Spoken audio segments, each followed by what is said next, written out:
Hello and welcome back to the Confessions of Two Reformed Friar. You're here with Mai. And Ariel. Hey. How's your week been? It's been okay. I mean, it's only Sunday and we're just recording, but last week was good since we recorded last time. I think we're just improving. And this week's New Year's. This week is New Year's. This week is New Year's, which Lots of means fun next plans. week will already be next year, is what I tried to say, which is insane. Yes. How are you feeling about the fact that we're going into 2026? I like the closure of it, but I also like we can keep going. We can end this year off in a good way, and you can start next year in a good way as well, and you can have your goals like we talked about last week, and to keep those going for sure, but it's a good way to close out the last 365 days for sure. How do you feel about the fact that you're still going to reserves in 2026? Is that something you thought of when the war started in 2023? No, nope. No. But no one knew how long this thing was going to be, and no one knows also, Be'ezrat Hashem, that it will be done soon and for a good cause, and we'll be done with Miluim until a few years from now. Yeah, 100%. Also, this rain has just... I feel stupid complaining about it because I'm from Thailand and we have monsoons all the time and there's rain all the time. But there's a different thing here where there's just clouds and then it'll rain in one point. Like, I called Ariel today and I'm like, listen, I'm coming. And she's like, it's not even raining here. And it was pouring to the point... And we live 4 minutes away from each other. 4 minutes away from each other. And by the time I got to her, there was no rain in my area, but there was rain in her area. So, I don't know. I don't love the rain here.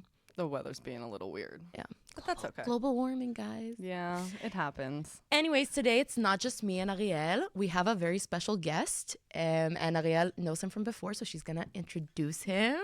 Say hi, and then... What up? What How up? are you? What up? This is Nitzan. How do you introduce yourself to people, usually? Hi, I'm Nitzan. I am a student at Reichman. Yeah. That's his whole identity. That's my whole identity. That's it. I mean, All the I've first ever time... done is Reichman. I was born into Reichman. I was raised in Reichman. Perfect. Listen, So you're a great guest for our podcast, for sure.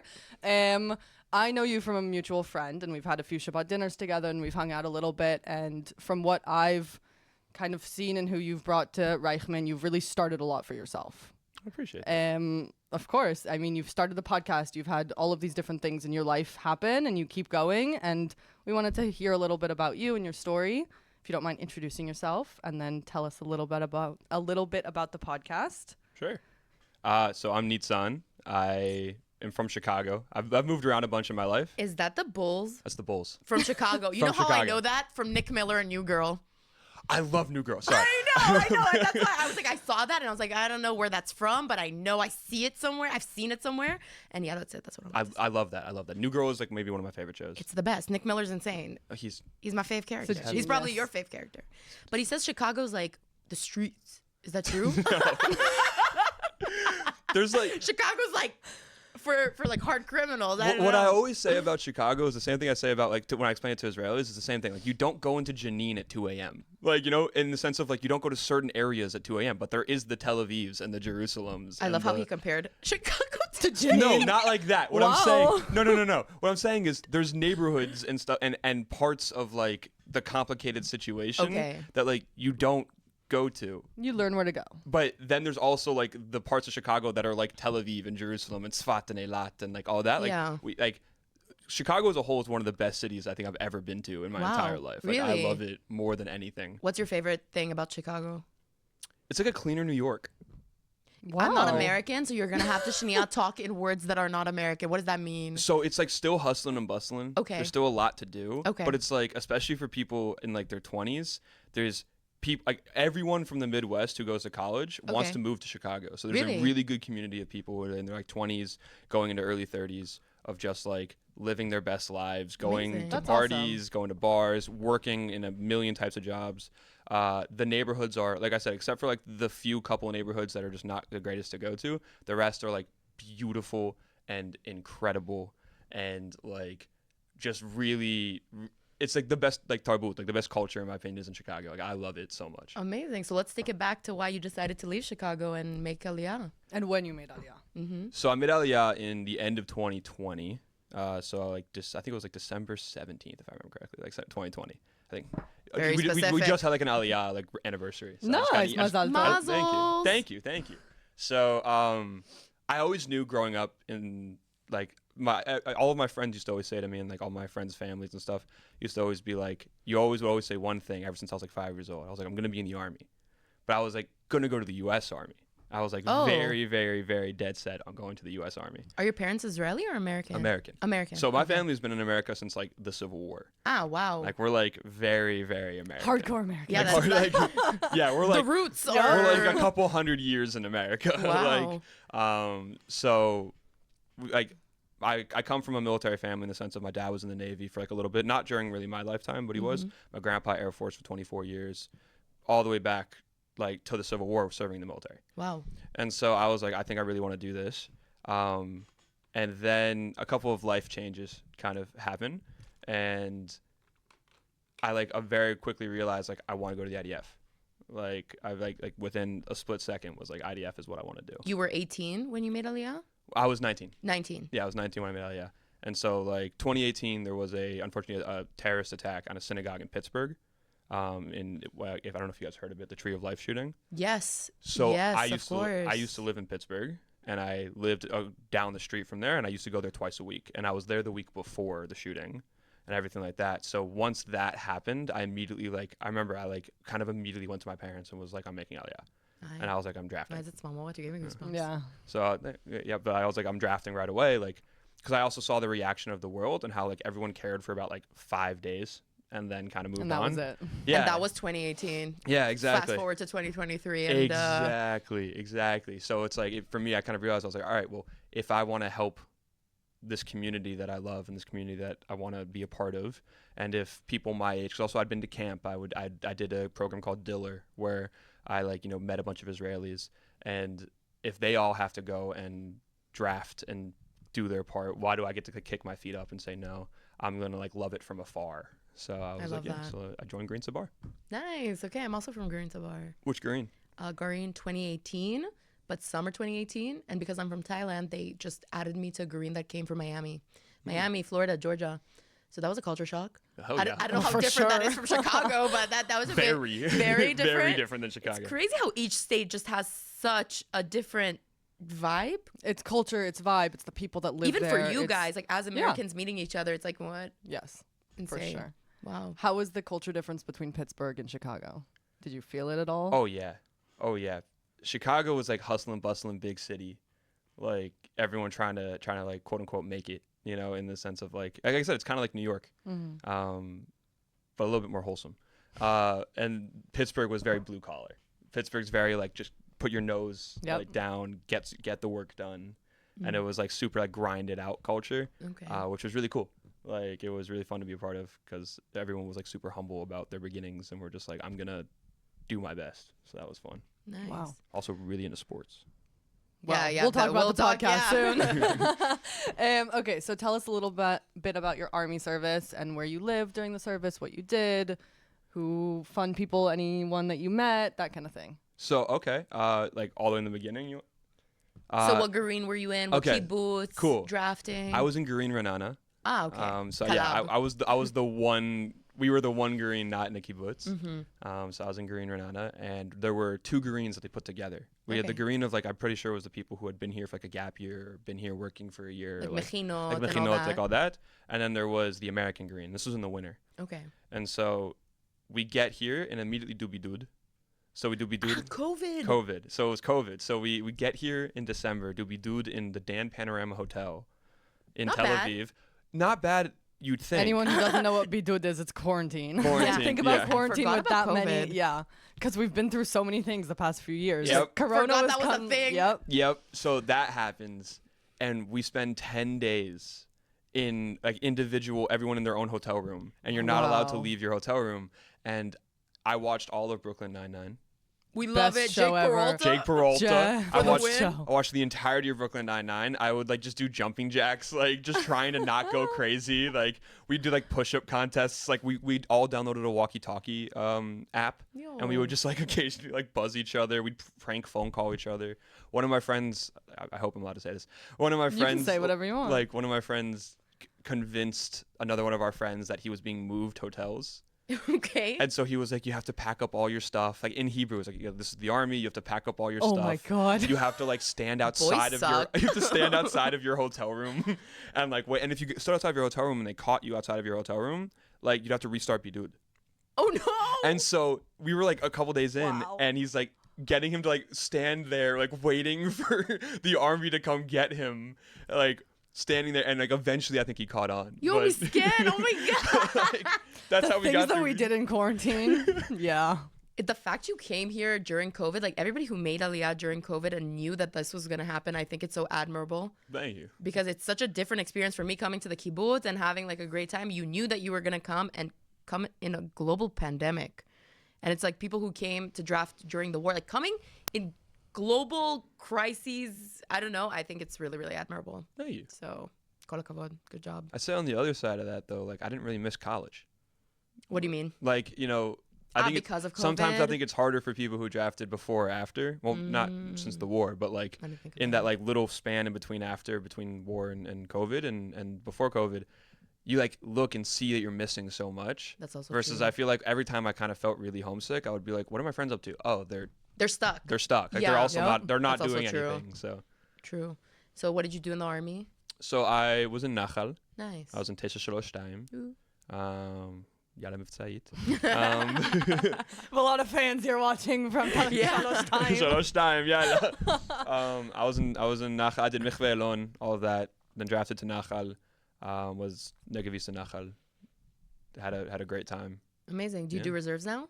So I did 4 months. Wow. And then I haven't done since. So Okay. that's kind of a crazy story, but like yeah. You want to say? Sure. So I was back in the States on the 7th. Okay. And I remember very vividly like watching my phone like blow up of like rockets. And I remember sitting there being like, because during my service in Nachal, we were on Kavaza during what's called a Lota Shachar, which was like a mifza, like an operation against the Islamic Jihad, and they like were shooting a lot of rockets and everything like that. So I was like kind of sitting there being like, oh, it's another one of those, which like there was no knisa, there was no like something massive. It was just like, yeah, like it was a tough 3 weeks, and then it is what it is. Wow. And so in my head, I was like, oh, that's just what's starting. I was like, it's another one starting. That's really frustrating to see. Like, you know, it sucks that this is happening. And then it kept going. Yeah, you don't understand the magnitude of it Yeah. until later that day or a couple 2.5 days years later, and we're still Yeah. sitting here. Still same magnitude, yeah. So it kept going and kept going and kept going. And I was like, what the fuck's going on? So I started like taking to Twitter because I was like, what? Like, Twitter. I was like, Haven't used Twitter since I was like like 9. looking stuff up, and I was like, and nothing was coming up. So I was like, the only place where like stuff gets like immediately put, which like for better or for worse, and also false and not false, like, you know, is Twitter. You have to be careful when you do this, but like I like was like looking through, and I started seeing like I remember I saw the picture of Hamas in a like white truck in Sderot, and I like that picture, which is like a very famous picture. Yeah. And I It saw is. that, and I was like, "Oh shit!" Because I served on the Gaza border, right next to Sderot. Okay. Like in my when I was in Nachal, Mm-hmm. and I was like, "Oh, I know what they They're have to not get. supposed to They're be not there." supposed to be there." Like I was like, "I know what they have to get past to get to that place." And so I was like, "What the fuck's going on?" So I started making calls, and I started just calling all of my friends who were in Israel. And I remember one of my friends, he like picks up, and he's still sleeping. So he picks up, he goes, "What's up, dude?" I was like, "Do you not know what's going on? Like what's happening?" And he was like, "Dude, it's fine. Nothing's happening." That was my reaction when I got woken up by my sister. She had like alarms in the south, and I told her, "Kol tov." I was like, like go to the mamad with all your friends. She's like, "Mine, no, get up." I was like, "What's happening?" Yeah, exactly. Like it was. Because you're so used to it. You're like, "Tov, azaka, walk to the mamad, come Yep. out." It's very sad, but it's true. Yep.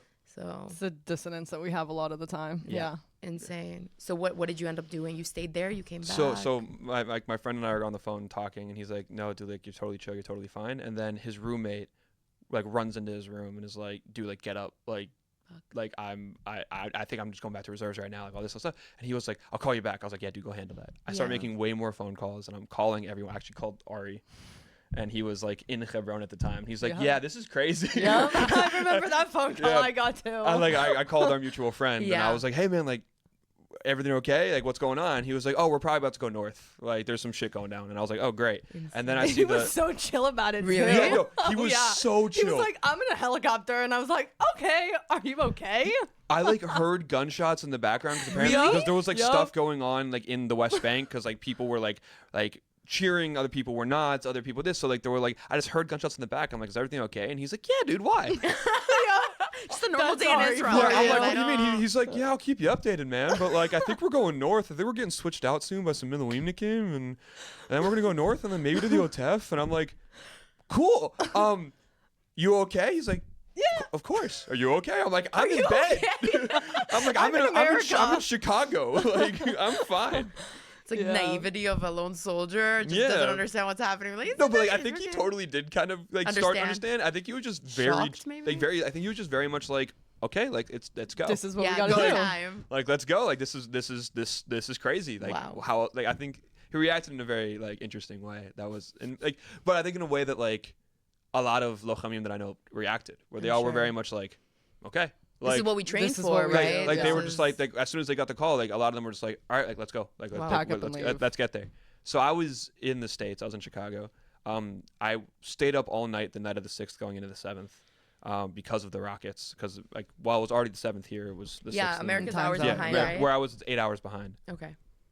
And then I see BB post this thing that says like "Anachnu lo b'mivtza, anachnu b'milchama," like we're not in operation, we're at war.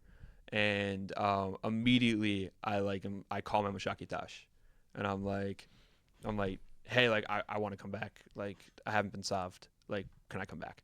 We're using that as a new verb. I haven't been solved. I love that. I feel T-shirts. I feel like I'm the only person. Everyone makes fun of me for saying tzavd. Like, It's a good new it's word. like an I like it. Americanization Yep, of I love getting it. it stopped We're money. using That's it. It's copyrighted. You can Yep, use you it. know what? I'll take Done. all profits. Yep. You know, I take It's recorded. There's nothing you can do about it now. It's done. It's we'll cut it out. But You asked for your tab. That's really impressive. yeah, so I asked for my tzav, and I was like, "Can I get my tzav, please?" And she was like, "I'll work on it. Like, see what you can do." And then I actually get reached out to by my friend who's now in officer's course, but at the time was in Green Sabar prepping for the army. Wow. Also Nachal, his name's Roy. Love him. Just saw him this past weekend. You were released when October 7th happened, right? Yeah, I was released. Okay. I was released. I was already done with my service, and I call him Shakitash, all that, and then I get text from Rui that's basically like, "Hey, these are flights." Like that, like these are group chats for lone soldiers trying to get back. Yeah, because they were doing those big flights to bring The people back. chilutzim. Yeah. Okay. So they were like, these are the group chats, and so I joined the New York one because you can either go to New York, Boston, San Francisco, or Miami, I think, for like Americans, and that's where they were like coordinating flights out of. And so I was like, all right, New York's the closest one to me. Also, my best friend in the whole world, he lives in New York. So I was like, I have a place to crash for a night if I need Amazing. to. And it's Shabbat, and he's Shomer Shabbat. Okay. And so I like joined the group chat. I see one of my other friends who goes here. His name's Drew. He posts in the chat like, I'm getting on a flight now. I go, oh, it's possible. Like it's possible to get on a flight. So I immediately book a flight to New York, and I call my parents, and I'm like, love you, I'm going to Miluim. And then Nice. my parents were like, Question no. My parents were like, no, like you're gonna at least come see us. Like, what are you doing? Like you can't do that. And so I was like, all right, yeah, all right. My flight's in 2.5 hours. And they were like, move your flight. And I was like, all right. So I moved my flight to like 4.5 hours from that moment.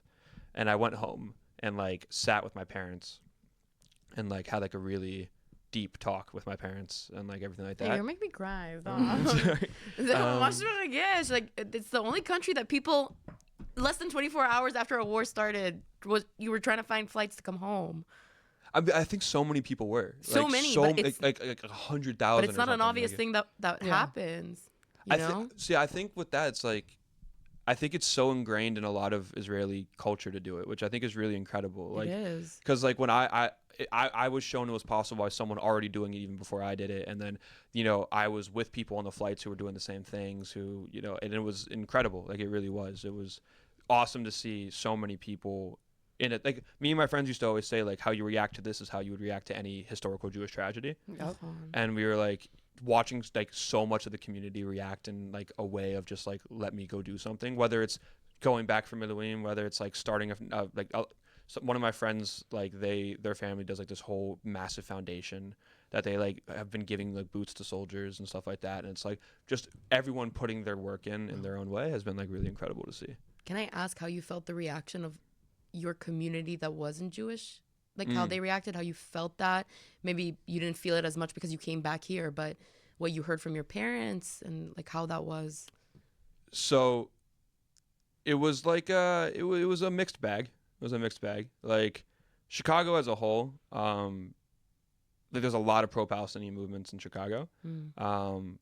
Like, you know, down the street from where I used to live was a like Islamic Oasis Center, which is like totally amazing. Like I like loved it, except they had a big sign saying like we stand with our Umrah in the East until final victory.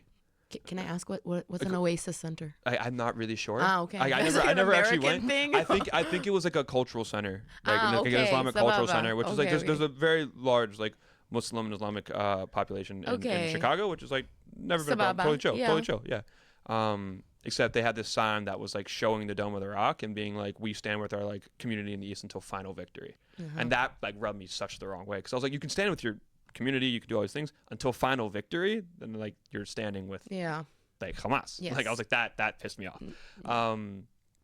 My synagogue was really torn between like a lot of the people were very pro-Israel, pro-Zionist, like let's like host Yoav Galant, like let's like do all these things, and then there was like a younger community there that were very anti the war, which I mean everyone's anti-war, but like they were like not supportive of the IDF and whatsoever. So I have a hard time hearing these things because I'm like, you're Jewish. Yeah. So, if you were here, you'd probably also be victims. You know what I mean? Like I think a lot of people forget that as young Jews abroad, that because maybe they feel a bit more comfortable in universities and stuff, even though I feel like there's so much anti-Semitism. I don't know how they feel comfortable, but they forget, you know, that Israel is kind of. Yeah, I think it's a very privileged Western thing for Jews to ideology. Ideology to be able to sit there and say like, I mean, be critical of Israel. Be critical of No, Israel. Be critical of the IDF. Of course, the war, but at the end of the day, like what happened. Yeah, exactly. Like, you know, like I can totally understand hating war and being critical of certain actions by the IDF, but like 100%. Full stop standing against the IDF and Israel is just insane to me. But and unfortunately, that's like a lot of what happened. I lost a lot of really good friends who were not Jewish. They like very much like two of my closest friends ghosted me. Like on the 7th, basically, like just were like, nope. It's not even, is your family okay? I know you were in the military. You don't even have to ask me how the military is happening or what's happening, but my family, you know, my family. Yep. You're not going to ask if somebody got killed? Nothing? Yeah, no. Like I had the exact same experience. I'm sure you also had experiences like that, but it's. Unfortunately, I think like everyone did. Like, everyone did. No matter where you're from in the country or outside in the world. You figure out who it matters to, and that's just. It's a crazy realization after what happens at the 7th. I think especially in like the Oleh Chadash Chayil Boded community, like we lost two types of people. We lost the people that we actually lost, and then we lost the community that like abandoned us because they were like, oh, we don't want to stand with the Zionist. Yeah. And so it's like there was like so much grief being added on. And you said that so well. And that's something that's so Yehudi and specific for our community. Yeah. That Israelis, I feel like, just won't, not that won't understand, but they just didn't have to go through that. Because Israelis usually stand with Israelis. Yep. The rest of the world. Wow. Less. Okay. So you came back and you did 4 months of reserves. So that was like, it was a crazy thing. So I get back and I like am talking to Mashaki Tash and she's like, we don't have room for you. And I'm like, what do you mean? She's like, we don't even have a gun for you. We don't have a vest for you. We don't have anything. Like, and I landed on October 9th or October 10th. So I got back like 2 or 3 days later. Because they called up the whole Medina. Yeah. I wasn't called up though. Yeah, because they called up. Yeah, they called up the whole. They called up the whole Medina. They were like, we want everyone except for Nitzan Aaron. Please stay abroad. That's how it felt.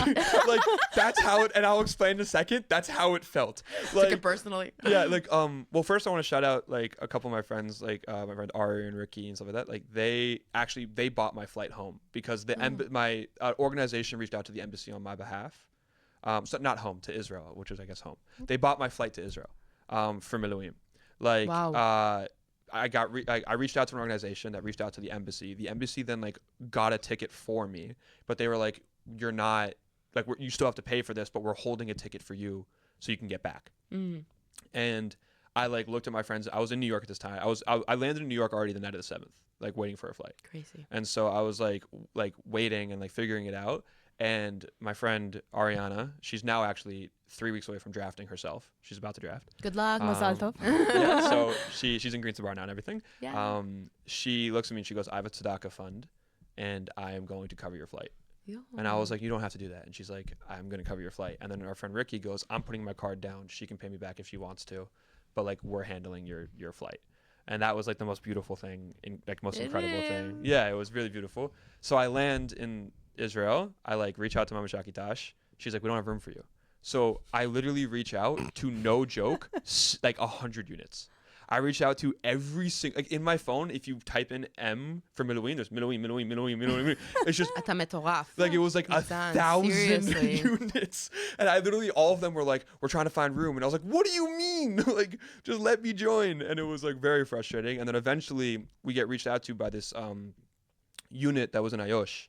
And they were like, we're building this unit together that like, we're just throwing together anybody that can come that's a lochem. And so me and then my friend who also, because he was in Magav didn't really call a lot of Miluim. Okay. He like, they were like, do you know any lochamim that can like come and serve? And so me and him were like, yes. Us. Like, please take me already. Yeah, like we very much do. And they were like, cool, come, like consider yourself like consider yourself like part of the unit now. Yeah. And so then we go, and at first we were like, all right, we'll be there for a few weeks and we'll figure it out. And then and then it turned into like 4 months of like being there. Being with that unit, we ended up like joining the unit and everything. And then that was Miluim for me. Now you're still under that unit if they call you back, or you're no still more under Shalosh Nachal. So I'm trying to switch. Nachal. If anyone from Shalosh Time hears this, I'm trying to Hashtag IDF. We're gonna start hashtagging. Yeah, I'm trying to switch back over to Shalosh Time. Okay, I'm trying really hard to. We'll see. Maybe somebody will reach out. Who knows? That would be really amazing. Who knows? So take us back to your actual army service as a lone soldier. Can you tell us a little bit about what it was like to be a lone soldier, how that was for you? Anything good, maybe negative that you remember? Anything? I had a tough time because I didn't know Hebrew. I really didn't know Hebrew, but I had some really incredible friends. So like I knew I wanted to be a Nacha. I knew I wanted to be Lochem. Like that was like, I remember my Katzin Miyun, I was like, if I'm not Nacha, I'm going home. Was that true? No. But did I like... It works. It I works. did that too. It's a good yeah, exactly. All of us had it in one sort of way. Yeah, exactly. Like it worked. I'm so leaving. I like did that and I got to Nachal. I was so happy I was in Nachal. And I got there and then I realized very quickly like it was such a lonely experience because I did not know Hebrew. Wow. And I was at Mikveh alone and everything, and like I kind of took Mikveh alone as a camp. Most people do, That's if what I'm everyone honest. That's what I says. hear. I wasn't there, and that's I what also everyone says about wasn't. it. It's like a camp, so I like really didn't care about the Hebrew. I was more of just like, oh, this is like fun. Like this is like I'm in the Yeah. army. This is cool. Yeah. Get to Nachal. I was in Shalosh Daim, which had the reputation at the time for like all the Chayalim Bodadim went to the Sayeret or went to Shalosh Echad or Chamishim. Yeah. Like went to all the other Dudim, and the Shalosh Daim like I remember I went to the Meshakit Aliyah and she was like, what could do to you? And I was like, Shalosh Daim. She goes, oi. Like no Olim go there. Like she was like I was like, why? She was like, there's like no English speakers there. She was like, all the like there's Katzinim that are Chayalim Bodadim and Shalosh Echad. There's like a ton of English speakers. Yeah, in half of Chamishim. Nachal is Olim most Exactly, of the time. like Sayeret, all that. Shalosh Daim, at least when I was there, was like very Israeli. Okay. Like very, very Israeli. And so she was like, you're gonna have a bit of a tough time. And I was like, no, it's okay. Like I'll figure it out. I did not figure it out. Like 5 months in, I'm like my Fakeh comes out to me. He's like, why are you the last person to do everything? And I was like, because I don't know what we're doing. Oh. Like he'd be like, when I tell you to run that way, you're always the last one. I'm like, because I have to see everyone run, and then I go, Yeah. I need to run. And so that was like tough for me. It's hard. But I ended up making a bunch of like really great friends. All the English speakers and the other Chayalim Bodadim, like my friend Johnny and stuff like that, like we like all kind of banded together and like created this like group that was like really, really, really tight knit. Yeah. And that they got me through a lot of like my training and everything, and then I ended up learning Hebrew in like a Mumukadem, like in the last part of my like training. Now you feel like your Hebrew, you have control over I would say it? I'm like 80% fluent in the sense of Amazing. like I'm Hebrew, like army fluent. I'm Like, army fluent. I'm It army makes sense. fluent. It's two different kinds of languages, Yeah. Mai. The slang that Israelis speak on the streets I've never heard of it like is that. not though. the same as army fluent in any way, shape, or I'm form. army fluent, but Have if you you need me to, met them? I can't write a paper. Okay. You know, I like. How's the accent coming? Oy. Oh, Not great. I thought it was okay Love a until. setter, love a setter. Hakobeth. No, I'm not kidding. But I thought it was all right. But it's it's still little little strong. You can work on it. But it is what it is. But listen, coming from zero Hebrew to that is insanity.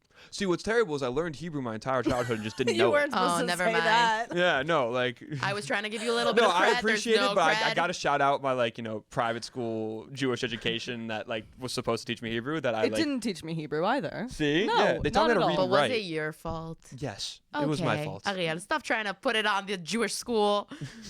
Get to listen in Okay. class most of the time. Yeah. Sometimes. Sometimes Sat in the maybe a back. little bit. Maybe. Yeah. It happens. Once in all the couple years. Dove, amazing. And now you're at Reichman. Yeah, And what are you studying? I'm studying government, Oh, cool. In the international school? international school. What year? What year? I'm like a mix of a first and a second year. What? Because of Miluim? Cause like no, I came last year. Okay. I came last year in the middle of the year, and I came because I was in the States after like finishing up like helping out with like the Miluim. Okay. I went home again Mhm. and like was like doing like some like classes at home. I was working. I was doing all these things, figuring out what my next step was. Okay. And then the loophole that they found at Reichman for me to be able to come in the second semester was I came with semester abroad. And so I like now have like a bunch of credits that would make me a second year, but because I came halfway, I'm a first year. So you're You just doing gotta- half-half? So Just I'm gotta like, do what I told you 2 weeks ago. I told you just doing an extra semester. yeah, so yeah. Well, Why don't you listen I'm to a second Ariel? year. I'm sorry. I'm probably doing an extra semester. Okay, but you're considered second year then. I'm considered a first year. You're considered a first year, but you just add another semester. So I'm considered a first year, though. Okay, actually, if I'm considered a first year, I might graduate a semester early. That's what it is. Okay, that sounds a better. lot better. Yeah, if I'm than a what- second, if I'm a second year, I'm probably doing an extra semester. That sounds a lot better than what we talked about 2 Know weeks how to ago. present See, yourself. so yeah, there you go. Okay, and how's that going? How's government? I love it. Yeah. I love it dearly. Why the decision for government? I've always really been into like international relations, politics, and law. Nice. It's like always been like one of the biggest passions of mine, and so I've always thought about going into some sort of. I want to go to law school, probably in the States, but like at some point. Yeah, good luck. Thank you. I mean, we'll see. We'll see. 2 years and a semester from now. Yeah, exactly, exactly.